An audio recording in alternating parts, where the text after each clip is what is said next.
بسم الله الرحمن الرحيم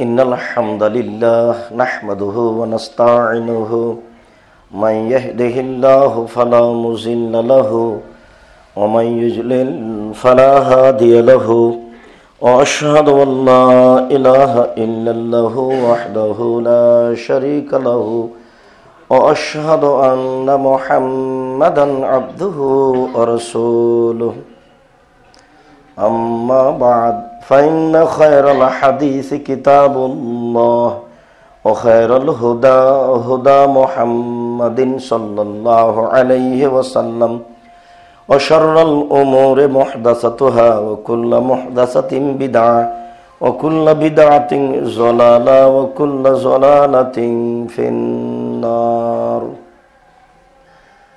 أعوذ بالله من الشيطان الرجيم فانكحوهن بإذن أهلهن وآتوهن أجورهن عن عبد الله بن مسعود رضي الله تعالى عنه قال قال رسول الله صلى الله عليه وسلم يا معشر الشباب من استطاع منكم الباءة فليتزوج فإنه أغض للبصر وأحسن للفرج فإن لم يستطع فعليه بالصوم فإن له وجاء رواه البخاري ومسلم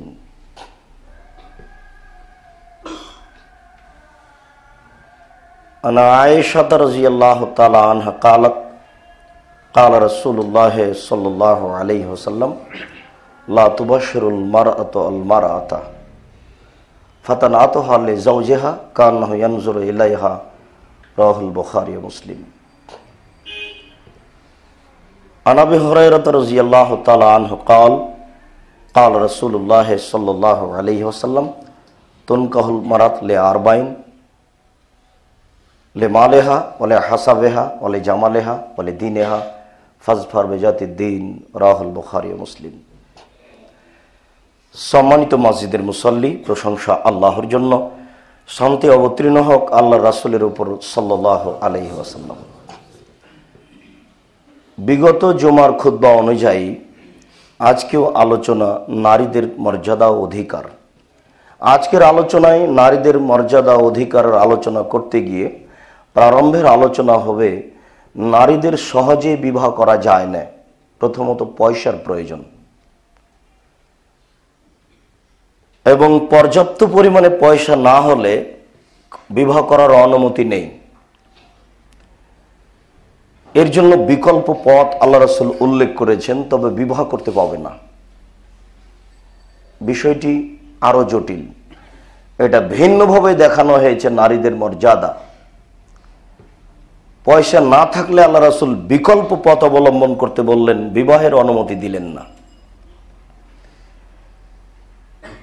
এ ব্যাপারে আল্লাহ তাআলা বলেন ফানকিহুহুন্না বিইذনি আহলিহিন্না, তোমরা তাদেরকে বিবাহ করো তাদের মালিকের, গার্জেনের, অভিভাবকের, পিতার অনুমতি সাপেক্ষে। ওয়াতুহুন্না উজুরাহুন্না, আর তাদের যে মোহর নির্ধারণ করেছো সেটা দিয়ে দাও। এটা আদেশবাচক শব্দ। প্রথমত তিনি বলেছেন যে কোনো মানুষই কোনো নারীকে স্বেচ্ছায় বিবাহ করতে পারে না। বিবাহ করার জন্য তার মালিককে খুঁজে বের করতে হবে, এমনিতে বিবাহ করা যায় না। তার মালিকের অনুমতি সাপেক্ষেই বিবাহ করতে হবে এবং যে পয়সা নির্ধারণ হয়েছে তা দিয়ে দিতে হবে, জরুরি ভিত্তিতে দিতেই হবে। কোনো মানুষ যদি নির্ধারিত মোহর না দিয়ে মারা যায় তাহলে বিচারের মাঠে কর্য পরিশোধ স্বরূপ নেকি দিয়ে বুঝিয়ে দিতে হবে। রাসূল সাল্লাল্লাহু আলাইহি ওয়াসাল্লাম বলেছেন আহাক্কু শারতিন মায়ুশতারাত, মানুষের জীবনে সবচেয়ে গুরুত্বপূর্ণ শর্ত যেটা করা হয়, মানুষ জীবনে যেটা জীবিকা নির্বাহের জন্য লেনদেনে শর্ত করে থাকে, তার সবচেয়ে গুরুত্বপূর্ণ শর্ত হচ্ছে ওই পয়সা, যে পয়সা দিয়ে তার লজ্জা স্থানকে বৈধ করা হয়েছে। পৃথিবীতে এই পয়সার হক আগে। এমন কোনো শর্ত নেই যেই শর্ত অধিক গ্রহণীয় প্রযোজ্য হতে পারে মোহরের শর্তের চেয়ে। আল্লাহ রসুল বলছেন এটাই সবচেয়ে হক রাখে, অধিকার রাখে যে তুমি সেটা প্রদান করো যার বিনিময়ে তাকে বৈধ করা হয়েছে। বুখারী মুসলিম। অত্র হাদিসেও কঠিনভাবে বলা হয়েছে যে তাকে মোহর প্রদান করতে হবে, জরুরি, দিতেই হবে। আমাদের যে অংশ আছে যে অভিভাবকের অনুমতি সাপেক্ষে বিবাহ করতে হবে, এই অংশ আমরা পরে আলোচনা করি, আগে এই অংশই দেখি যে অংশ জরুরি। রাসূল সাল্লাল্লাহু আলাইহি ওয়াসাল্লাম অনুমতি দিলেন না, একে একটা কঠিন পর্যায়ে নিয়ে চলে গেলেন। বুখারী মুসলিম গ্রন্থে এসেছে একজন মহিলা রাসূলকে এসে বলছে যে আল্লাহ রাসূল, আপনি আমাকে বিবাহ করেন, আমি নিজেকে আপনার দরবারে আপনার নিকটে সমর্পণ করতে চাই। ফানাজারা রাসূলুল্লাহ সাল্লাল্লাহু আলাইহি সাল্লাম ইলাইহা, আল্লাহ রাসূল মেয়েটার দিকে লক্ষ্য করলেন। লক্ষ্য করার পরে পার দিক থেকে উপর পর্যন্ত, উপর থেকে নিচু পর্যন্ত লক্ষ্য করার পরে চুপ থেকে গেলেন, কিছু বললেন না। তখন মেয়েটি একটা বিব্রত পরিবেশে পড়ে কিছুক্ষণ পরে বসে গেল। মজলিস থেকে একজন লোক দাঁড়িয়ে বলছে, আপনি যদি বিবাহ না করেন তাহলে আমাকে অনুমতি দেন, আমার তার সাথে বিবাহ দিয়ে দেন, এটা আমি চাচ্ছি। তখন আল্লাহ রাসূল বললেন যে তুমি তো বিবাহ করতে চাচ্ছ, তো মোহরের ব্যবস্থা আছে? জি না, তা তো নেই। তাহলে যাও বাড়ি, তুমি বাড়িতে গিয়ে দেখো তোমার কোনো ব্যবস্থা আছে কিনা। বাড়ি থেকে ঘুরে এসে বলছে জি না, বা আমার বিবাহ করার মতো, মোহর দেওয়ার মতো কোনো ব্যবস্থা নেই। আল্লাহ রাসূল বললেন যে যাও তুমি দেখো, অলবে খাতামে হাদিদিন, একটা লোহার আংটি হলেও, মানে বিনিময় লাগবেই, যেটাই হোক না কেন, রাজশাহীর একটা ফজলিয়াম হলেও লাগবে, লাগবেই। মোহর ছাড়া বিবাহ করার কোনো অনুমতি নেই, কোনো সুযোগই নেই, কিছু না কিছু লাগবেই। তাই আল্লাহ রাসূল বললেন যাও একটা লোহার আংটি হলেও খুঁজে নিয়ে আসো। লোকটি বাড়ি থেকে ফিরে এসে বলছে আল্লাহ রাসূল, আমার বাসাতে একটা লোহার আংটিও নেই, তবে আমার পরনে একটা লুঙ্গি আছে, এটা আমি দিতে পারি, তো তুমি যদি এটা দাও তাহলে তুমি কি পরবে? তখন আল্লাহ রাসূল বলছেন যে আচ্ছা তোমার কোরআন মুখস্থ আছে কি? তো লোকটি বলল জি, আমার এই সূরা মুখস্থ আছে। তখন আল্লাহ রাসূল বললেন আচ্ছা ঠিক আছে, তুআল্লিমাহা, তুমি এই কোরআন আয়াতগুলি, সূরাগুলি তাকে শিখিয়ে দাও, আমি তার বিনিময়ে তোমার বিবাহ দিয়ে দিলাম। তোমাকে এই পরিশ্রম দিতে হবে, বিনিময় ছাড়া বিবাহ হয় না, জরুরি, মোহর লাগবেই, বাধ্য। তাই আব্দুল্লাহ ইবনে মাসউদ রাদিয়াল্লাহু তাআলা আনহু বলেন রাসূল সাল্লাল্লাহু আলাইহি ওয়াসাল্লাম বলেছেন, ইয়া মাশারাশ শাবাব মান ইসতাতা মিনকুমুল বাত ফালিয়াতাজাওয়াজ, হে যুবক দল, তোমরা যারা বিবাহ করতে ইচ্ছুক, তোমাদের যদি পয়সা থাকে, মোহর থাকে, তাহলে বিবাহ করো, তাহলে সেজন্য বিবাহ করে। বিবাহ করার প্রথম শর্ত হচ্ছে মোহর। বিবাহ করার প্রথম শর্তই হচ্ছে টাকা। টাকা মানে পেশাবখানা, পায়খানা, গোসলখানা, বৈঠকখানা। একটা মেহমান বাড়িতে আসলে যেই ঘরে বউ আছে সেই ঘরে মেহমান রাখা যাবে না, আর বাড়ির চতুর্দিক ঘেরতে হবে, পেশাব পায়খানা বানাতে হবে। এটা খুলনা সাতক্ষীরা নয়, বা এটা কুমিল্লা নয় যে দুই দিকে দুটা ঘর বানানো আছে, মধ্যে দিয়ে গরুর গাড়ির রাস্তা, অসম্ভব হতে পারে না। এই জীবিকা নির্বাহ ত্যাগ করতে হবে জরুরি ভিত্তিতে। টাকা থাকলে ইট দিয়ে ঘেরতে হবে, নইলে খড় দিয়ে ঘেরতে হবে, নইলে চট দিয়ে ঘেরতে হবে, নইলে নিজে গাছের তলায় থাকতে হবে। বিবাহ করা যাবে না। বিবাহ করার জন্য পেশাবখানা লাগে, পায়খানা লাগে, গোসলখানা লাগে, বৈঠকখানা লাগে, মোহর লাগে। যদি তো আল্লাহ রাসূল বিবাহের একটা সুবিধা বললেন, ফাইন্নাহু আগাজুলিল বাসার ওয়া হাসানুল ফারজ, বিবাহ করলে চক্ষু নিচু হয়। কিভাবে? তখন নিজের স্ত্রীর কাছে যেটা আছে অন্তরটা বলে যে রাস্তায় যাকে দেখলাম তার কাছেও তাই আছে, অতএব এই বিষয় নিয়ে আমার তো ভাবার প্রয়োজন নেই। অন্তরটাকে একটু নিচু করতে হয়। যেহেতু আগাজলিল বাসার এটা চক্ষু নিচু করার মাধ্যম, অতএব পয়সা আগে সংগ্রহ করতে হবে। ওয়াহাসানুল ফারজ, বিবাহ করলে লজ্জা স্থান কন্ট্রোলে আসে, অন্যায় করার আর ইচ্ছা জাগে না। তো স্ত্রী থাকার পরেও যারা অন্যায় করছে এরা তো তখন আর মানুষ নয়, তখন তো তারা পশু। ওটা তো আমরা আগে থেকে জানি, বা বিগত আলোচনায় আমরা কঠিন ভাবে জেনেছি যে স্ত্রী থাকার পরেও এমনটা ভাবা হবে কেন।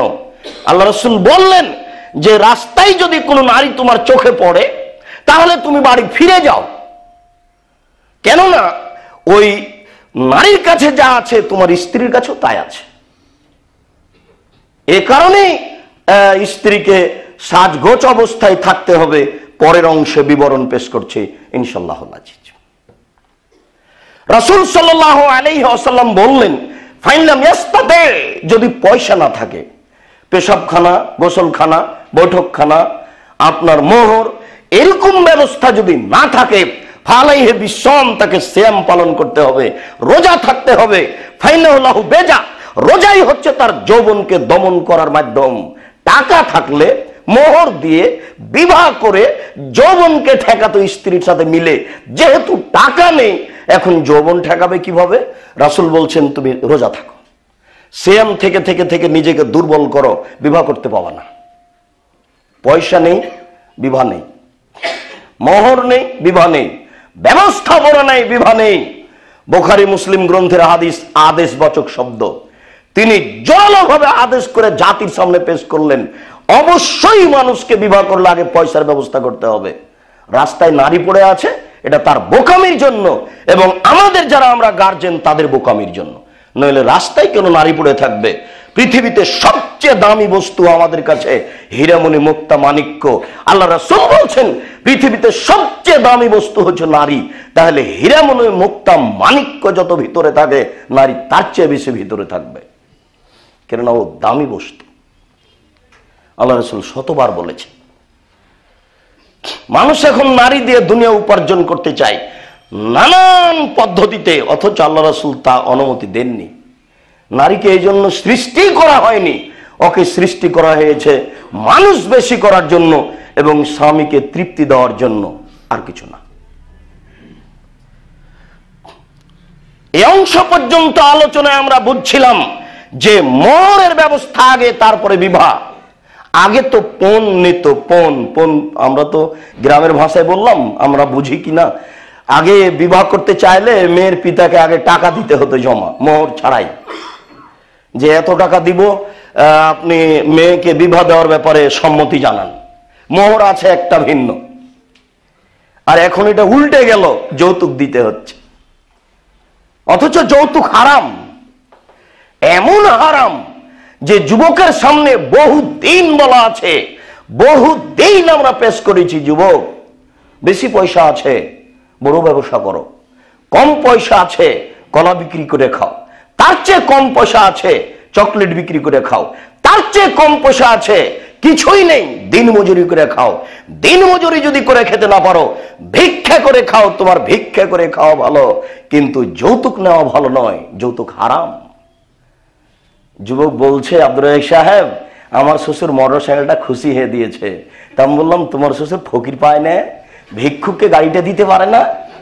এ কথা ঠিক নয়। তোমার শ্বশুর বাড়িতে ভিক্ষুক ভিক্ষা পায় কিনা এতে সন্দেহ আছে। তুমি আমাকে নিজেরটা ভাবো, তুমি একজন পুরুষ হতে শিখো। তুমি বলো যে আব্বা, আমি আপনাকে অনুরোধ করে বলছি, আমি একজন পুরুষ, আমি মুখ মোছা রুমাল নিব এটা আমি ভাবি না, এই জন্য আমি পৃথিবীতে জন্ম নিইনি। আমি আপনাকে একটা লুঙ্গি উপহার দিব এই জন্য জন্ম নিয়েছি। জাতির কাছে আমি খাটো হব এই জন্য জন্ম নিইনি। কেউ কোটি টাকা ইনকাম করে, কেউ লক্ষ টাকা ইনকাম করে, আমি 10 পয়সা ইনকাম করি, এটাই আমার কোটি টাকা। সবাই একরকম হয়ে পৃথিবীতে জীবিকা নির্ভর করবে না, এটাই পৃথিবী। অতএব এই পথেই আসতে হবে। পরের অংশে আল্লাহ তাআলা বলেন যে তুমি মেয়ে বিবাহ করো তার মালিকের অনুমতি সাপেক্ষে। কোন মানুষ মালিকের অনুমতি সাপেক্ষে ছাড়া বিবাহ করতে পারে না, হতে পারে না। কোন নারী নিজে নিজেও বিবাহ বসতে পারে না, এটা অসম্ভব। আবু হুরায়রা রাদিয়াল্লাহু তাআলা আনহু বলেন, রাসূল সাল্লাল্লাহু আলাইহি ওয়াসাল্লাম বলেছেন, লা নিকাহা ইল্লা বিওয়ালিন ওয়া শাহাদাতাইনে, দুইজন সাক্ষী এবং অভিভাবক ছাড়া বিবাহ নেই। দুইজন সাক্ষী এবং অভিভাবক ছাড়া বিবাহ নেই। দুইজন সাক্ষী এবং অভিভাবক ছাড়া বিবাহ নেই। আয়েশা রাদিয়াল্লাহু তাআলা আনহা বলেন, রাসূল সাল্লাল্লাহু আলাইহি ওয়াসাল্লাম বলেছেন, মান নাকাহাত বেগাইরে ওয়ালিহা, কোন নারী যদি অভিভাবকের অনুমতি ছাড়াই বিবাহ করে, ফা নিকাহুহা বাতিল, ফা নিকাহুহা বাতিল, ফা নিকাহুহা বাতিল, তার বিবাহ বাতিল, তার বিবাহ বাতিল, তার বিবাহ বাতিল। এক কথা তিনবার আল্লাহ রাসূল উল্লেখ করেছেন, আয়েশার বিবরণে বোঝা যাচ্ছে। কোন নারী যদি অভিভাবকের অনুমতি ছাড়াই বিবাহ করে তাহলে তার বিবাহ বাতিল, তাহলে তার বিবাহ বাতিল। বিবাহ বাতিল। এমনি রাস্তাঘাটে মেয়ে পড়ে আছে, তাকে পাওয়া যায় না, তাকে নিয়ে আসা যায় না, এই সিদ্ধান্ত ঠিক নয়। হেদায়েতে লেখা আছে যে কোন লোক যদি দুইজন লোককে কাজীর কাছে ধরে নিয়ে গিয়ে বলে এটা আমার বউ, আর এই দুইজন যদি বলে হ্যাঁ কাজী সাহেব বলছে হ্যাঁ তোমরা সাক্ষী থাকো এটা ওর বউ, তাহলে তার স্ত্রী হয়ে গেল। হেদায়েতে লেখা আছে। ধর্মকে বিকৃত করার একটা বড় গ্রন্থ হচ্ছে হেদায়েত। ফেকা লেখা হয়েছে আল্লাহ রাসূলের এই বড় বিদ্বানগুলো দুনিয়া থেকে চলে যাওয়ার 500 বছর পরে। কোন ফতোয়াতে, কোন নীতিতে রাসূলের বিবৃতি দেওয়া নাই। এমনিতেই পরে মানুষ বাড়িতে সাজিয়ে সবকিছু লিখেছে। এই যে হেদায়েত, এই যে মাবসুত, এই যে তাকমেলা, এই যে স্বামী, এই যে রাদ্দে মানসুর, এই যে দুরে মানসুর, এই যে কুদুরি, এই যে মিনিয়াতুল মুসাল্লি, এই যে মালাবুদ্দা মিনহু, ফেকা শাস্ত্রে যত গ্রন্থ আছে, এই ফতোয়া আলমগিরি সব মানুষের পরিকল্পনা করে তৈরি করেছে পরবর্তীতে। এই হেদায়েত দ্বারা দুনিয়াতে এমন কোনো অন্যায় নেই যেটাকে বৈধ করা যাবে না। পৃথিবীতে কোনো অন্যায় নেই যেটাকে বৈধ করা যাবে না। এই হেদায়েতের একটা অংশ ইংরেজি করা আছে। যখন ইংরেজরা মুসলমানের কাছে একটা নীতিমালা চেয়েছিল, মুসলিম পার্সোনাল ল, তখন তারা এই হেদায়েতের এই অংশটা ইংরেজি করে দিয়েছিল। এই জন্য এই হাইকোর্টে, জজ কোর্টে আপনি যদি আশ্রয় নেন আর যদি উকিল খুব চোখা হয়, তাহলে এমন কোনো অপরাধ নাই যে জজ তাকে ফাঁসি দিতে পারে। পৃথিবীর কোনো অপরাধী নেই জজ তাকে ফাঁসি দিতে পারে। যে কোনো অন্যায় থেকে বাঁচার পথ আছে হেদায়েতে। যে কোনো অন্যায় থেকে ফাঁসি হয় কেন? উকিল বুঝতে পারে না, সেই জন্য। জজও বুঝে না, উকিলও বুঝে না, তার কারণে এটা হয়ে যায়। এমন কোন অন্যায় নাই পৃথিবীতে যে অন্যায় ফাঁসি হতে পারে। একটা লোক চুরি করেছে ঘরের ভিতরে, হেদায়েতে লেখা আছে যে ঘরের ভিতরে চুরি করার পরে ও ঘরের ভিতর থেকে আর একজনের হাতে টাকাটা দিয়ে দিয়েছে। এখন বিচারকের কাছে বিচার গেল এই চোর। তখন বিচারক বলছে, হো এ তো চুরি করে নিয়ে যায়নি, এই জন্য তার হাত কাটা যাবে না, ও তো ভিতর থেকে আর একজনের হাতে দিয়ে দিয়েছে। ও যদি চুরি করে নিয়ে চলে যেত তাহলে তার হাত কাটা যেত। এরকম প্রত্যেকটা বিধানকে রূপক ভাবে দেখানো আছে, প্রত্যেকটা বিধানকে কৌশলে পেশ করা আছে, যেটা এদেশের কোটি জনগণ না জানার কারণে ভুল পথে চলে যাচ্ছে। এটা হতে পারে না, ওই কোর্টের বিভাগ চলবে না। আয়েশা রাদিয়াল্লাহু তাআলা আনহা বলেন, রাসূল সাল্লাল্লাহু আলাইহি ওয়াসাল্লাম বলেছেন, ইন্নাল মারাতা লা তুযাব্বিজুহা, লা তুযাব্বিলুল মারাতু আল মারাতা, কোন নারী কোন নারীর বিবাহ দিতে পারে না। ওয়ালা তুযাব্বিজু নাফসাহা, কোন নারী নিজের বিবাহ দিতে পারে না। ফাইনাল মারাতা হে তুযাব্বিজু নাফসাহা ফায়া জানিয়ে জানিয়ে জানিয়ে, কোন নারী যদি অভিভাবকের অনুমতি ছাড়াই বিবাহ করে সে ব্যভিচারিণী, সে ব্যভিচারিণী, সে ব্যভিচারিণী। অতএব কোর্টে যত বিবাহ হচ্ছে কাজীর কাছে সব বাতিল, সব হারাম। 10টা ছেলেও হলেও আবার বিবাহ পড়াতে হবে। 2 জন সাক্ষী নিয়ে মেয়ের বাপকে বলতে হবে আমি এই বিবাহতে সম্মতি জানালাম। এই 2 জন সাক্ষীর সামনে সম্মতি জানানোর পূর্ব পর্যন্ত এই বিবাহ নাজায়েজ, এই বিবাহ হারাম। কোন নারীর বিবাহ দিতে পারে না, কোন নারী নিজের বিবাহ দিতে পারে না। আল্লাহ রাসূল বলছেন কেউ যদি অভিভাবক ছাড়াই নিজে বিবাহ বসে সে ব্যভিচারিণী, সে ব্যভিচারিণী, সে ব্যভিচারিণী। বলছে যে আমার বাপ রাজি ছিল না, আমার মা রাজি ছিল, তোমার মায়ের 5 পয়সা দাম নাই এখানে, শুধু পুরুষ বিবাহ দিবে। এদেশের নেতা নেত্রী মন্ত্রী জানে না বলেই, এদের কাছে বিদ্যাও নাই বুদ্ধি নাই বলেই তারা বলে থাকে যে নারী পুরুষের মধ্যে কোনো ভেদাভেদ নেই। ভেদাভেদ নেই মানে কথায় কথায়, স্থানে স্থানে, স্তরে স্তরে ভেদাভেদ আছে। ও ভিন্ন জিনিস, এ ভিন্ন জিনিস, ও ভিন্ন জিনিস, এ ভিন্ন জিনিস। একজন নারী নিজেই বিবাহ বসতে পারে না, তো তার আবার ভেদাভেদ নেই মানে? একজন ছেলে বিবাহ করেছে কোন নারীকে, তার বাপ রাজি ছিল না, কাজটা অন্যায় হয়েছে কিন্তু বিবাহ বৈধ।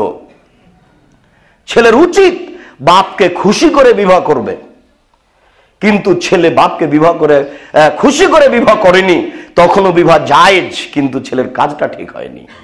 বাপকে খুশি করতে হতো তারপরে বিবাহ।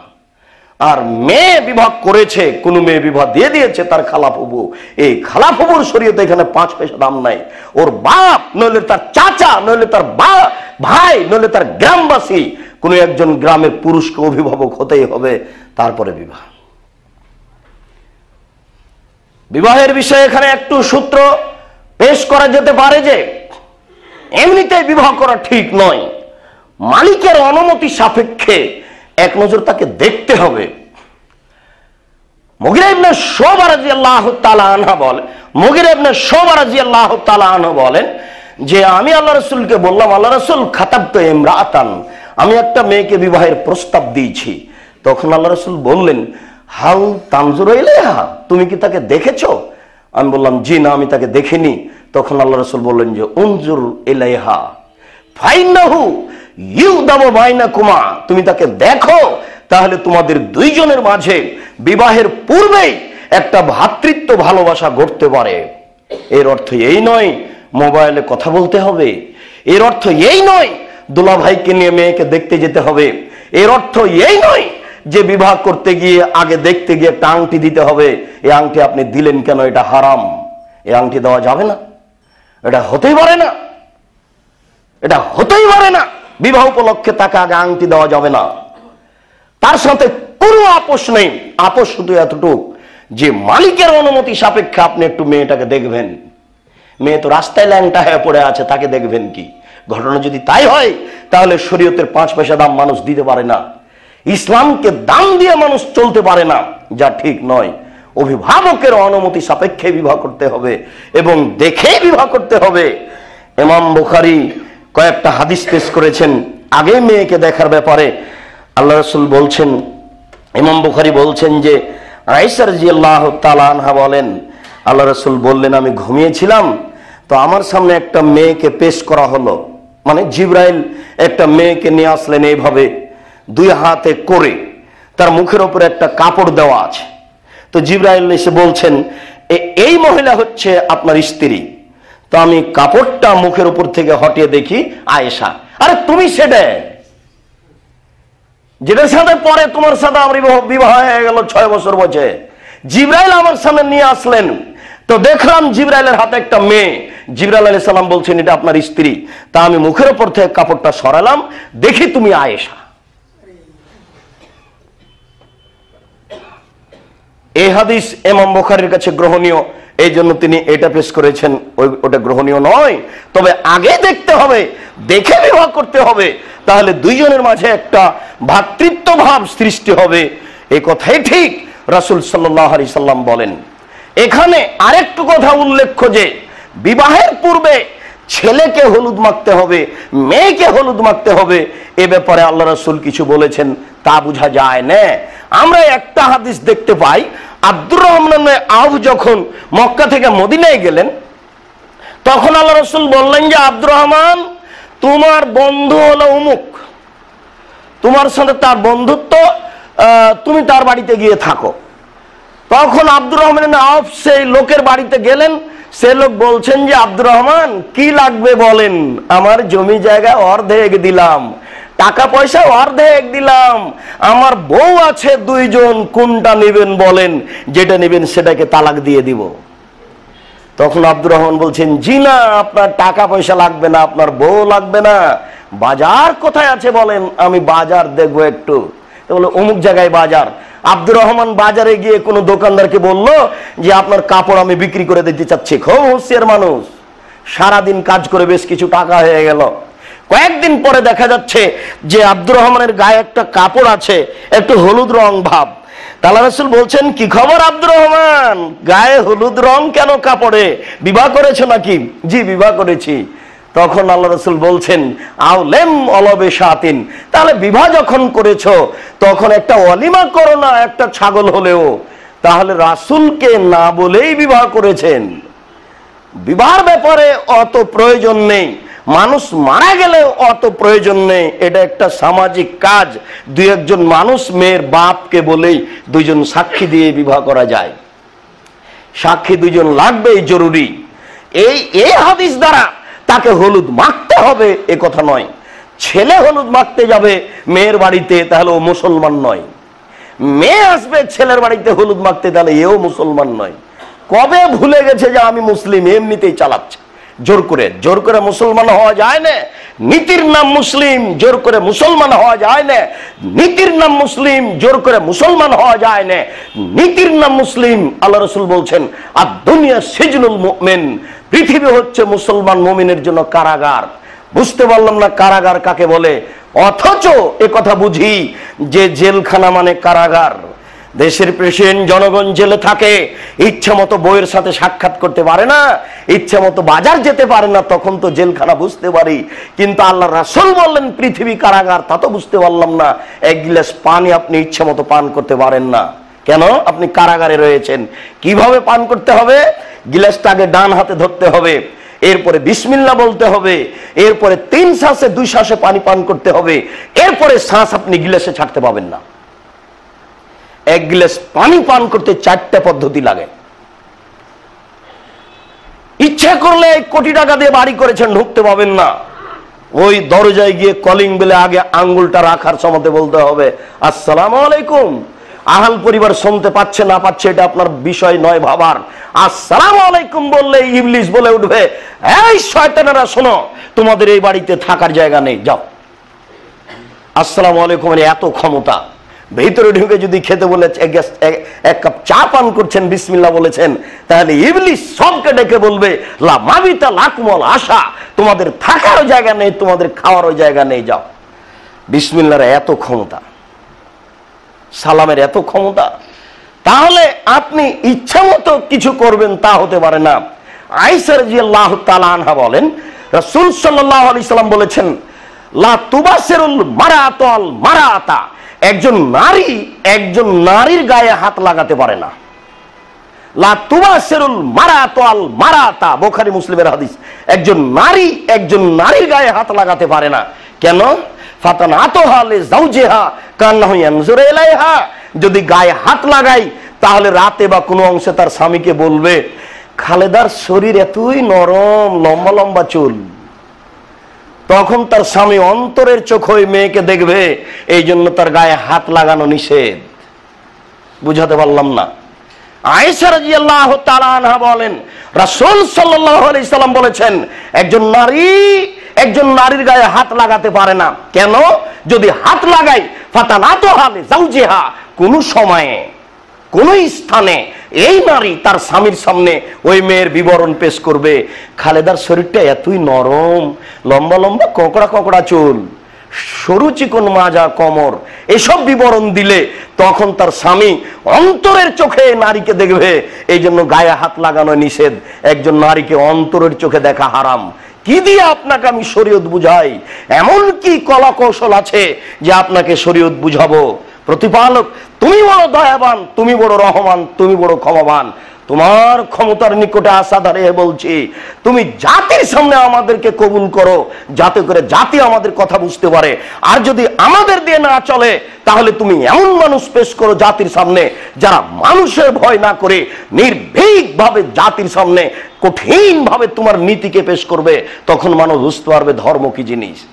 তুমি পারো, তুমি সর্বশক্তিমান, তোমার কাছে এটা দাবি জোরালো থাকলো। রাসূল সাল্লাল্লাহু আলাইহি সাল্লাম বলেন, লা তানজুরুল মারাতু আওরাতাল মারাতে, একজন নারীর ঢেকে রাখা অঙ্গ দেখতে পারে না। একজন নারীর ঢেকে রাখা অঙ্গ দেখতে পারে না। এই জন্য সাধারণত বাচ্চা প্রসবের সময় তার মা বা তার চাচি, কেউ বুদ্ধিমতী একজন নারী থাকবে বা দুইজন নারী থাকবে। কারণবশত যদি স্ত্রীকে ক্লিনিকে নিয়ে যেতে হয়, তাহলে সমস্ত নারী সেখানে যাবে, পুরুষ যাবে, এ কথাও ঠিক নয়। নিরুপায় হয়ে কোনো নারী কোনো ডাক্তারের কাছে চিকিৎসার আশ্রয় নিতে পারে, সেটা ভিন্ন কথা। এমনিতেই সবাই আসবে, দেখবে, এ কথা আল্লাহ রাসূল কঠিনভাবে নাকচ করেছেন। তিনি বলছেন, কোনো নারীর ঢেকে রাখা অঙ্গগুলি দেখতে পারে না। এই বিষয়টিকে তিনি কঠিনভাবে না করেছেন। আমরা তো বুঝতে চাই না, এটা হিসাব করতেও চায় না। এই জন্য আপনার স্ত্রী বিউটি পার্লারে ঢুকতে পাবে না। বিউটি পার্লারে যা কিছু আছে সব ব্যবহার করা জায়েজ, কিন্তু আপনার স্ত্রী, আপনার মেয়ে বিউটি পার্লারে ঢুকতে পারেন, এটা হারাম। বিউটি পার্লার ভাড়া, এর জন্য বাড়ি তার জন্য ভাড়া দেওয়া যাবে না, ঘর তাকে ভাড়া দেওয়া যাবে না, এই ব্যবস্থাপনা হারাম। যদিচ মেয়ের সাজসজ্জা জায়েজ, জরুরি, সাজসজ্জা নারীর জায়েজ, জরুরি। আপনাকে আমি কয়েকটা হাদিস দেখাই। জাবের রাদিয়াল্লাহু তাআলা আনহু বলছেন, কাফাল নবী গাজওয়াতিন, আমরা এক যুদ্ধ থেকে ফিরে আসছিলাম। তখন এক পর্যায়ে রাসূল বললেন, তোমরা এখানে অপেক্ষা করো। তো আমি জাবের বললাম, আল্লাহ রাসূল, ইন্নী হাদিসু আহাদিন বিউরসিন, আমি যে নতুন বিবাহ করেছি, আমাকে একটু বাড়ি যাওয়ার অনুমতি দেন। তখন আল্লাহ রাসূল বলছে, ও আচ্ছা আচ্ছা, তুমি নতুন বিবাহ করেছো, বিকরান সাইয়্যিব, তালাক প্রাপ্তা মেয়ে বিবাহ করেছো না কুমারী মেয়ে বিবাহ করেছো? তালাক প্রাপ্তা মেয়ে বিবাহ করেছো না কুমারী মেয়ে বিবাহ করেছো? তখন জাবের বলছেন, আল্লাহ রাসূল, সাইয়্যিব, তালাক প্রাপ্তা মেয়ে বিবাহ করেছি। তখন আল্লাহ রাসূল বললেন, হাল্লা বিক্রাম তুলায়বকা, তুমি কুমারী মেয়ে কেন বিবাহ করলে না? তুমি তার সাথে খেলতে, ও তোমার সাথে খেলতো। কেমন হয়ে গেল না? বুখারী মুসলিমের হাদিস। তুমি কুমারী মেয়েকে কেন বিবাহ করলে না? তুমি তার সাথে খেলতে, ও তোমার সাথে খেলতো। তাহলে তালাক প্রাপ্তা মেয়েকে কি বিবাহ করা যায় না? রাসূলের 13 জন স্ত্রী, একসাথে 12 জনই তালাক প্রাপ্তা, কেউ কেউ তো 2-3 বার। তারপরে রাসূলের কাছে এসেছে। তাই একদিন মজাক করে আয়েশা রাদিয়াল্লাহু তাআলা আনহা বলছেন, আল্লাহ রাসূল, আপনি যদি মাঠে ছাগল চড়াতে যান, আপনি তো ছাগল চড়ানো মানুষ, আপনি যদি মাঠে ছাগল চড়াতে যান, তো যেখানে ঘাস একবার সুন্দর হয়ে আছে, গরু ছাগল খায়নি, সেখানে চড়াবেন, না যেখানে গরু ছাগল খেয়েছে সেখানে চড়াবেন? তখন আল্লাহ রাসূল বলছেন, যেখানে গরু ছাগল খায়নি, সুন্দর হয়ে আছে, সেখানে ছাগল চড়াবো। আচ্ছা ঠিক আছে, আমি ছাড়া আপনার সব স্ত্রীর কাছে অন্যজন গেছে, আমার কাছে কেউ আসেনি, আপনি আমার কাছেই থাকেন। ও আচ্ছা, তুমি তো খুব বুদ্ধিমতী নারী দেখি। আয়েশা রাদিয়াল্লাহু তাআলা একটা মজাক করলেন আল্লাহ রাসূলের সাথে। আমি আপনাকে বলতে চাচ্ছি যে আল্লাহ রাসূল প্রায় সব স্ত্রী তালাক প্রাপ্তা। এই কথা কেন বললেন? এখানে একটা বড় রহস্য আছে। আবু হুরায়রা রাদিয়াল্লাহু তাআলা আনহু বলেন, রাসূল সাল্লাল্লাহু আলাইহি সাল্লাম বলেছেন, আলাইকুম বিল আবকার, তোমরা কুমারী মেয়েকে বিবাহ করো যার তালাক হয়নি, কুমারী মেয়েকে বিবাহ করো যার বিবাহ হয়নি, তালাক হয়নি। কেন? এতে 3টে সুবিধা আছে। আনতাকো আরহামান, তার মুখখান মিঠা, ও আরজাবিল আসিরে, অল্পতেই খুশি, আজাবা আফওয়াহান, মুখ তার মিঠে, ও আনতাকো আরহামান, বাচ্চা বেশি দিতে পারে, ও আরজাবিল আসিরে, অল্পতেই খুশি।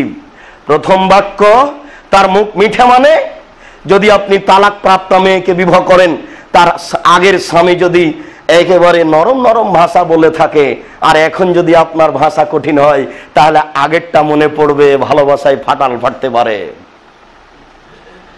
আগের স্বামী যদি 5,000 টাকা দামের শাড়ি দিয়ে থাকে, আর আপনি যদি কৃপণতা করেন 3,000 টাকা দেন, আগের শাড়ির কথা মনে পড়বে, তখন ভালোবাসায় ফাটাল ফাটতে পারে। 2, অন্তকবিল আরহাম, বেশি বাচ্চা দিতে পারে। আগের স্বামীর যদি 3টা বাচ্চা হয়ে থাকে আর তার পেটে যদি 6টা বাচ্চা থাকে, তাহলে আপনার আর 3টে হবে, বেশি বাড়বে না। এই জন্য কুমারী মেয়ে বিবাহ করো, বাচ্চা বেশি হবে। ওয়ারজাবিল এসিরে, অল্পতেই খুশি হবে। স্বামী কত টাকা দেয়, কত দামের শাড়ি দেয় তার জানা ছিল না, আপনি হচ্ছেন প্রথম মানুষ। এই জন্য সেই জন্য দুলা ভাইয়ের সাথে চলে অভ্যাসী না হয়। দুলা ভাই যদি গোপনে গোপনে লাখ টাকা দিয়ে থাকে, শাড়ি দিয়ে থাকে, তাহলে আপনার টাকা আর শাড়ির সাথে মিল খাবে না। তখন দুলা ভাইয়ের কথা মনে পড়বে, তখন তার সংসারে গন্ডগোল আসবে। এই জন্য রাসূল সাল্লাল্লাহু আলাইহি সাল্লাম বললেন, এমনিতেই তিনি বলেছেন তালাক প্রাপ্ত নারী তাড়াতাড়ি বিবাহ দাও। এমনিতেই তিনি একজন ব্যতীত সব তালাক প্রাপ্ত নারীকে বিবাহ করেছেন। কিন্তু এখানে একটা ব্যাপার থেকে গেছে, এই জন্য রাসূল সাল্লাল্লাহু আলাইহি ওয়াসাল্লাম এই কথা বলছেন। সম্মানিত মসজিদের মুসল্লি, বিষয়টি নিয়ে চিন্তা ভাবনা করি। আল্লাহ আমাদের তৌফিক দান করুক, আল্লাহুম্মা।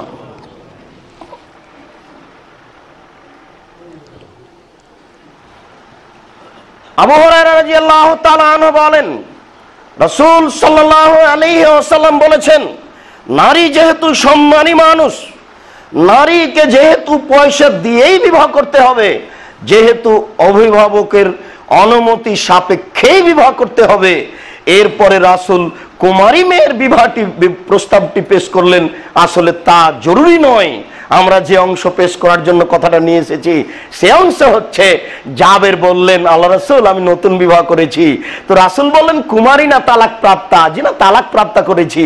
তুমি কুমারী মেয়ে কেন বিবাহ করলে না? তুমি তার সাথে খেলতে আর ও তোমার সাথে খেলতো। এই বাক্য বলার পরে আল্লাহ রাসূল বলছেন, মাহালাম, থামো জাবের, একটু থামো, রাতে যাবা স্ত্রীর কাছে। কেন? লেকাই তামতাসে তা শায়েসা ওয়া তাস্তাহিদুল মুগিবা, তাহলে তাদের মাথার চুলকে চিরুনি করে সুন্দর করে নিবে। এবং তাস্তাহিদুল মুগিবা, বেলেট ব্যবহার করে বা যে কোনো বর্তমান পৃথিবীতে উন্নত মানের বস্তু ব্যবহার করে পরিষ্কার পরিচ্ছন্নতার পথ অবলম্বন করবে। আল্লাহ রাসূল 2টা কথা বললেন। আমরা এমনিতেই চাঁপাইনবাবগঞ্জের মানুষ, গ্রামে অনেক আট থেকে এমনি সময়ে পুরুষ যুবকের মুখে শুনেছি, মা চাচিরা গল্প করে যে নারী যদি ব্লেড ব্যবহার করে পরিষ্কার পরিচ্ছন্নতার জন্য, তাহলে মরা খাটলি উঠে না। এটা কুসংস্কার, এটা মিথ্যা কথা। বুখারী মুসলিম গ্রন্থের হাদিস। আল্লাহ রাসূল বলছেন, জাবের থামো, তাহলে 2টা কাজ করবে ও, তাস্তাহিদুল মুগিবা ও তামতাসিতু শাশা, চিরুনি করে মাথার চুল সুন্দর করে নিবে এবং পরিষ্কার পরিচ্ছন্নতার পথ অবলম্বন করবে, যাতে করে স্বামী তার তৃপ্তি পেতে পারে এবং তাকে দেখে খুশি হয়ে যায়। অত্র বুখারী মুসলিমের হাদিস প্রমাণ করে যে নারীকে সাজসজ্জা গ্রহণ করতে হবে।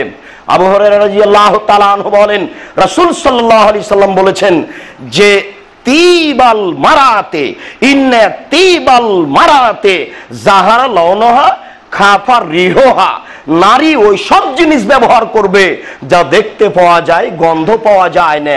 নারী ওই সব জিনিস ব্যবহার করবে যা দেখতে পাওয়া যায়, গন্ধ পাওয়া যায় না। ও তিবার রেজালে জাহারা রিহা ওয়া খাফা লাউনহা, পুরুষ ওই সব জিনিস ব্যবহার করবে যা গন্ধ পাওয়া যায়, দেখতে পাওয়া যায় না, যার গন্ধ পাওয়া যায়, দেখতে পাওয়া যায় না। অত্র হাদিস প্রমাণ করে যে বিউটি পার্লারে যত কিছু আছে সবই নারী ব্যবহার করবে। অত্র হাদিস দ্বারা প্রমাণিত হয় যে পুরুষ ওই সব জিনিস ব্যবহার করবে না যা দেখতে পাওয়া যায়। শুনুন, আয়েশা রাদিয়াল্লাহু তাআলা আনহা বলেন, ইন্নাল মারাতা আও মাত ইলা রাসূলিল্লাহ সাল্লাল্লাহু আলাইহি সাল্লাম বিকিতাবিন, একজন মহিলা রাসূলের নিকটে একটা পত্র দিল।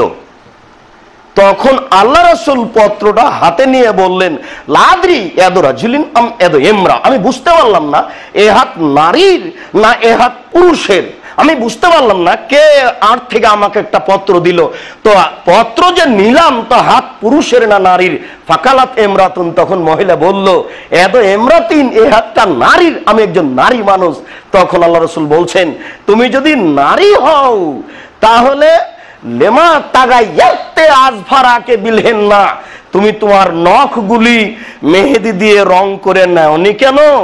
তুমি তোমার নখগুলি মেহেদি দ্বারা রং করে নেওনি কেন? জরুরি অত্র হাদিসে আদেশবাচক শব্দ, নারীকে যে কোনো মূল্যে সর্বদা নখ আঙ্গুল মেহেদি দিয়ে রং করে রাখতে হবে। চাঁপাইনবাবগঞ্জ রাজশাহীতে বলে, সাজালে কুজালে হয় নারী আর লিপলে পুছলে হয় বাড়ি। নারীকে সাজিয়ে সুন্দরী করতে হয়, একাধিক সহিহ হাদিস তার নখে মেহেদি দিয়ে রাখতে হবে, ঝকঝকে টকটকে করে রাখতে হবে। এই কথা আল্লাহ রাসূল বলছেন। বলছিলাম আপনার স্ত্রী বিউটি পার্লারে ঢোকে সুন্দরী হওয়ার জন্য যত কিছু ব্যবস্থা, বিউটি পার্লারে যত কিছু আছে সবকিছু আপনার স্ত্রী ব্যবহার করতে পারে সুন্দরী হওয়ার জন্য, তবে নখে নেইল পালিশ দিতে পাবে না। জরুরি ভিত্তিতে মসজিদের সকল মুসল্লিকে বিনতি অনুরোধ করে বলা যাচ্ছে যে যত আত্মীয় স্বজন আছে, ভাগনা ভাগ্নি আছে, বোন খালা ফুফু আছে, সবকে বলে দিতে হবে নখে নেইল পালিশ ব্যবহার করা যাবে না। কেন? ইহুদি খ্রিস্টানদের পতিতালয়ের নারীদের বৈশিষ্ট্য হচ্ছে নখে নেইল পালিশ দেওয়া। ইহুদি খ্রিস্টানদের পতিতালয়ের মেয়েদের বৈশিষ্ট্য হচ্ছে নখে নেইল পালিশ দেওয়া। ইহুদি খ্রিস্টানদের পতিতালয়ের মেয়েদের বৈশিষ্ট্য হচ্ছে নখে নেইল পালিশ দেওয়া। নেইল পালিশ ওখান থেকে এসেছে, নখে মেহেদি দিতে হবে বা মেহেদি জাতীয় রং দিতে হবে, নেইল পালিশ নয়। কপালে টিপ দেওয়া যাবে না। কেন? হিন্দু নারীকে বিবাহ করার 10টি পদ্ধতি আছে। হিন্দু নারীকে বিবাহ করার 10টি পদ্ধতি আছে। তার একটি পদ্ধতির নাম রাক্ষসী বিবাহ। তার একটি পদ্ধতির নাম রাক্ষসী বিবাহ। একজন ছেলে একটা মেয়েকে বিবাহ করবে, কিন্তু ওই ছেলের মেয়ের পিতা বিবাহ দিবে না। এই ছেলে যদি জোর করে তার কপালে টিপ দিতে পারে তাহলে বিবাহ হয়ে যাবে। এই টিপ দেওয়া পদ্ধতি হিন্দুদের পক্ষ থেকে এসেছে। এই জন্য কোন নারী তার কপালে টিপ দিতে পাবে না এবং নেইল পালিশ ব্যবহার করতে পাবে না। বিষয়টি পরিবারে এবং জাতির সামনে জোরালোভাবে পেশ করার চেষ্টা করুন সম্মানিত দিনী ভাই। এই অংশে এসে বলছি, রাসূল সাল্লাল্লাহু আলাইহি সাল্লাম নারীদের মান মর্যাদা উল্লেখ করতে গিয়ে অনেক কিছু বলেছেন। তার একটা অংশ বলেছেন যে যেহেতু নারী তোমার অধীনে থাকে, কাজে তুমি 5টা কাজ করিও। 1, যে মানের খাচ্ছ সে মানের খাওয়াবে। আতেমা মাতায়েমতা, যে মানের খাচ্ছ সে মানের খাওয়াবে। 2, ফাকসুহা মাক্তাসাইতা, যে মানের পড়ছ সে মানের পড়বে। 3, অলা তুকাব্বে, কখনো কটু কথা বলবে না। কোনো সময় নয়, কখনো স্ত্রীকে কটু কথা বলতে পাবেন না। যতই ঠোঁট মোটা হোক, কালো হোক, একবার যদি বলেন তোমার ঠোঁট মোটা, 12 বছর আপনাকে ভালোবাসতে পারবে না। বুদ্ধি কম। আপনি যদি মনে করেন যে তর্ক লেগে গেছে আমি জয়ী হব, তাহলে আপনি হতে পারবেন না। আল্লাহ রাসূল বলছেন তুমি যদি তর্কে জয়ী হতে চাও তাহলে এর পরিণাম হলো তালাক। দেখবে যখন ও খুব গরম হয়ে গেছে তখন তুমি চুপ হয়ে যাও। এটা হলো বুদ্ধিমানের কাজ। তুমি যদি মনে করো হ্যাঁ নারী আমার উপরে জয়ী হয়ে কথা বলবে, তাহলে এর শেষ পরিণত হবে তালাক। কখনো শ্বশুরকে কটু কথা বলবেন না, শাশুড়িকে কটু কথা বলবেন না। একবার কটু কথা বললে আপনার এই ভালোবাসায় এমন ভাবে ব্যাঘাত আসবে যে এটাকে আর ঠিক করা যাবে না। আপনি শুধু তার প্রশংসা করবেন, তুমি এত সুন্দরী, তুমি এত সুন্দরী, তুমি এত সুন্দরী, তোমার মতো নারী আমি কোথাও দেখি না। তাহলে আপনি কত সেবা নেবেন, রাত দিন প্রস্তুত আছে। ভুল বুঝেও কখন আপনি তার নিন্দা করবেন না। তাহলে রাসূল বলছেন ওলা তু কাব্বে, কখনো কটু কথা বলিও না। ওলা তাজরে বালা লজে, কোন সময় সংসারে চলতে গিয়ে যদি মারাও লাগে তাহলে আপনি মুখের উপরে মারবেন না। মুখের উপরে মারা কঠিন ভাবে নিষেধ। আগেকার পণ্ডিত স্কুলে বাচ্চাদের গালে মারতো, এটা হারাম। ও পণ্ডিতই জানেন না কিভাবে পণ্ডিতি করতে হয়। মুখে মারা, গালে মারা হারাম। যদি মারাও লাগে তাহলে মুখে মারো না। ওলা তাতর খাইল্লা ফিল পাইতে, তুমি তোমার স্ত্রীকে তোমার বাড়ি ছাড়া কোথাও থাকতে দিও না। কাপুরুষ স্ত্রীকে বিবাহের বাড়িতে পাঠিয়ে দেয়, শ্বশুর শাশুড়ির বাড়িতে পাঠিয়ে দেয়। শ্বশুর বাড়িতে 3 দিনের বেশি রাখা যাবে না। 3 দিনের বেশি যদি বউ শ্বশুর বাড়ি থাকে তাহলে খাওয়া খরচ দিতে হবে। ওই যেটা খাবে সেটা এখন সাদকা। আপনার স্ত্রী সাদকা খাবে মানে কেন খাবে? ওই মেয়ে আপনার বাড়িতে চলে এসেছে, এখন সার্বিক দায় দায়িত্ব আপনাকে বহন করতে হবে। অতএব আপনার স্ত্রী ইচ্ছা করলে চাচির বাড়ি, খালার বাড়ি, ফুফুর বাড়ি, মায়ের বাড়ি যেতে পারে না। আপনার উপস্থিতিতে যদি মেয়ে তার বিবাহের বাড়িতে চলে যায়, আপনি বিশ্বাস করুন তার স্বামীর সংখ্যা বেড়ে যাবে। অতএব আপনি এরকম বিবাহে, এরকম স্থানে যেতে দিয়েন না। আর এখন তো ঢাকার বা এরকম শহরের আরো নোংরামি অনেক আছে, চাবি পরিবর্তন, সেটা আপনারাই জানেন। কত যে নোংরামি দেশে প্রকাশ পাচ্ছে। আপনি তো মুসলিম চির রণবীর, আপনি কারণ নিকট মাথা নত করেন না। একা ইব্রাহিম আলাইহিস সালাম 100, সারা পৃথিবী একদিকে, ইব্রাহিম একাই একদিকে, ইব্রাহিমের স্ত্রী সারা একাই একদিকে। তাহলে সারা পৃথিবী উল্টে গেলে কি হবে? আমার স্ত্রী আমার কথা মতো আমার বাড়িতে থাকবে। কারণ বছর যদি শ্বশুর বাড়িতে যেতে হয় তাহলে আমিও সাথে নিজে যাব। ইচ্ছা করলে আপনার স্ত্রী চাচির বাড়ি, খালার বাড়ি, ফুফুর বাড়ি যেতে পারে না। আল্লাহ রাসূল নাকচ করে দিয়েছেন তোমার স্ত্রী তোমার বাড়ি ছাড়া অন্য জায়গায় থাকতে পারে না। আপনি বাড়িতে থেকে স্ত্রীকে বাজারে পাঠিয়ে দিলেন, বাজারে গিয়ে সকাল 10টা থেকে বিকেল 4টা পর্যন্ত আছে, কত মানুষ যে তাকে ধাক্কা গুতা মারলো, টাকা দিলেন আপনি আর গুতা মারে আরেকজন, খারাপ লাগে না? আপনি তো পুরুষ, আপনার মানবতা থাকা দরকার। আপনি তো পুরুষ, আপনার গাইরিয়াত থাকা দরকার। গাইরিয়াত মানে মানবতা। হ্যাঁ, গাইরিয়াত মানে আপনার ভাইয়ের সাথে খুব গন্ডগোল আছে, একদিন দেখছেন আপনার ভাইকে আরেকজন মারছে, তখন আপনি খেপে গেছেন, বাপরে আমার ভাইয়ের সাথে আমার গন্ডগোল থাকতে পারে কিন্তু আরেকজন আমার ভাইকে মারবে, এটা আমি সহ্য করব না। এর নাম গাইরিয়াত, এর নাম হচ্ছে পুরুষত্বা। আমার স্ত্রী বাজারে চলবে, আরেকজন দেখবে, এটা হতে পারে না। কেমন যে আপনি পারেন আমি বুঝতে পারি না। আপনার স্ত্রীর পেট দেখা যায়, তবু আপনি কাপুরুষের মতো চুপটি লেগে থাকেন, আমি এটা বুঝতে পারি না। এটা হয় কেন? আপনি পুরুষ, আপনার স্ত্রীর পেটে আরেকজন দেখবে মানে? টাকা দিয়েছি আমি, কাপড় দিয়েছি আমি, শাড়ি দিয়েছি আমি, কোটি টাকা দিয়ে বাড়ি তৈরি করেছি আমি, আমার বউকে আরেকজন দেখবে? এটা হতে পারে না। ওই অংশের কথাটি শেষ করি, পরবর্তীতে আরো অংশ থেকে গেল, সময় সাপেক্ষে হবে। আবু হুরায়রা রাদিয়াল্লাহু তাআলা আনহু বলেন, রাসূল সাল্লাল্লাহু আলাইহি সাল্লাম বলেছেন, লানা রাসূলুল্লাহ সাল্লাল্লাহু আলাইহি সাল্লাম আল ওয়াসিমাতে ওয়াল মুস্তাসিমাতে ওয়াল মুতানাম্মিসাতে ওয়াল মুতাফাররিজাতে, যারা চুল বৃদ্ধি করার জন্য পরচুলা লাগায় ও অভিশপ্ত। চুলের খোপা বেশি করার জন্য চুল ব্যবহার করে তারা অভিশপ্ত। যে ব্যবহার করে সে অভিশপ্ত, যে করিয়ে নেয় সে অভিশপ্ত। এরপর আল্লাহ রাসূল বললেন যে অল মুতানাম্মিসা, যে ভুরু তুলে চিকন করে, এটা হারাম। এ নারীদের সতর্ক করুন, এটা হারাম। যারা ভুরু তুলে চিকন করে, ভুরুকে সুন্দর করে, এটা হারাম। আল্লাহ রাসূল বলছেন অল মুতাফাল্লিজাত, যারা দাঁতকে ছিলে চিকন করে, সুন্দর করে, লে গায়রিল খালক লে তাগায়ের লিল হুসনে, সুন্দরতা বৃদ্ধি করার জন্য। কেন এটা করা যাবে না? এটাতে সৃষ্টির পরিবর্তন হয়, এই জন্য করা যাবে না। বয়স বেশি হয়ে গেছে, একবারে টাইট ফিট ব্রেসিয়ার ব্যবহার করে, উঁচু স্যান্ডেল পরে নিজেকে উঁচু দেখাচ্ছে, নিজেকে যুবতী দেখাচ্ছে, এটা হলো হারাম, এটা হলো হারাম, এটা হলো হারাম। নারী সুন্দরতা অবলম্বন করতে পারে কিন্তু সৃষ্টির পরিবর্তন ঘটিয়ে নয়। ও ভুরু উঠাতে পারে না, ও দাঁত ছিলে চিকন করতে পারে না, ও এমন কোন পথ অবলম্বন করতে পারে না যাতে পুরুষ ধোকায় পড়বে, যে নিজেকে দেখাবে কম বয়সের, নিজেকে দেখাবে উঁচু লম্বা। এগুলি হারাম।